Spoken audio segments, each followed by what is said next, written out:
پھر out put تو ایسی ہوگی کہ سبحان اللہ.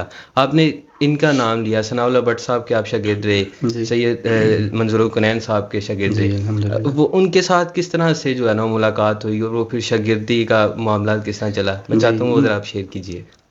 میری جو رہائش پہلی تھی وہ حضرت میاں میر صاحب رحمۃ اللہ علیہ اپر مال والی سائڈ پہ. جی.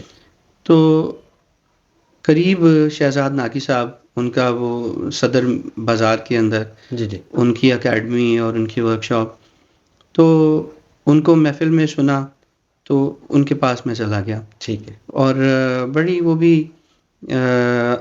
عاجزی کے ساتھ رہنے والی شخصیت ہیں، اور نعت میں تو ماشاءاللہ بہت فن بہت ہے ان کے پاس الحمدللہ. ماشاءاللہ. وہاں پر ہی ثناء اللہ بٹ صاحب تشریف لایا کرتے. اچھا. اور میں نے بہت وقت گزارا شہزاد ناگی صاحب کے پاس. واہ.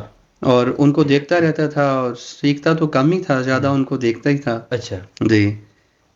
تو وہاں پھر جو گائیڈنس ملی، ثناء اللہ بٹ صاحب ہمیں بتاتے تھے کہ آپ کو یہ کلام یاد کرنا چاہیے، یہ کلام یاد کرنا چاہیے.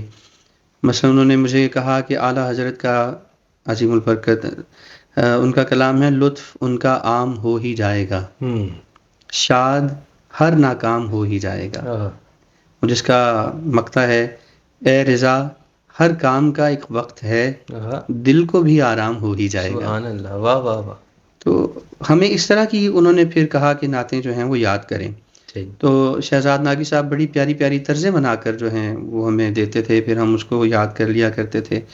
تو جو ثناء اللہ بٹ صاحب کے ساتھ پھر ایک سلسلہ ایسا شروع ہوا کہ ان کی زندگی کے آخری لمحات تک یہ سعادت جو ہے وہ ہمیں میسر رہی کہ ہم ان کے پاس جاتے رہے. پھر کچھ وقت گزرنے کے بعد سید منظور الکنین صاحب کے ساتھ محفل میں تو ملاقات ہوتی تھی، وہ بڑی شفقت فرماتے تھے، تو دل میں یہ خیال پیدا ہوا کہ ان کے پاس جائیں.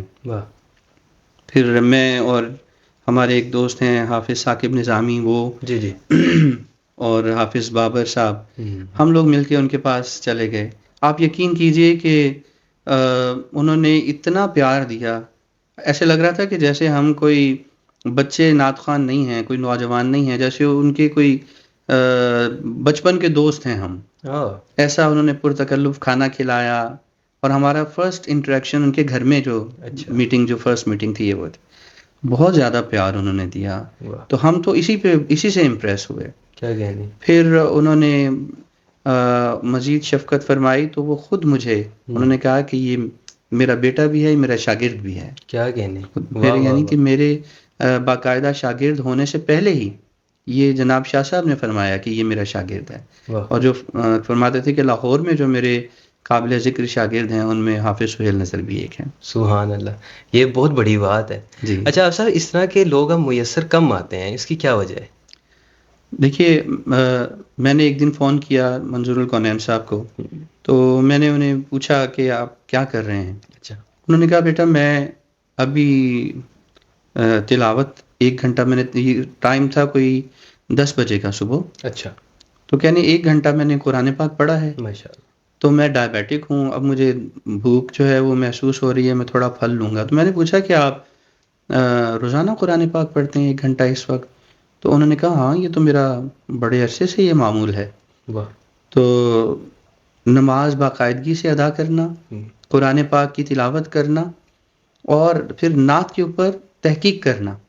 جب یہ سب ختم ہو گیا، جن لوگوں نے چھوڑ دیا، پھر وہ نعت محافل تک پھر ان کی رہ گئی. اور ایک فیکٹر ایک اور بھی ہے. جی. جب تک نعت خوانی خانقاہوں میں اور مساجد میں تھی، تب تک تو پاکیزگی بھی ایسی تھی نعت میں جیسے کہ مسجد کے اندر ہوتی ہے. واہ واہ واہ. پھر جب نعت کو لوگوں نے بازاروں میں عام کیا ہے، تو پھر نعت کی پاکیزگی جو ہے وہ بھی پھر ختم. اللہ اکبر.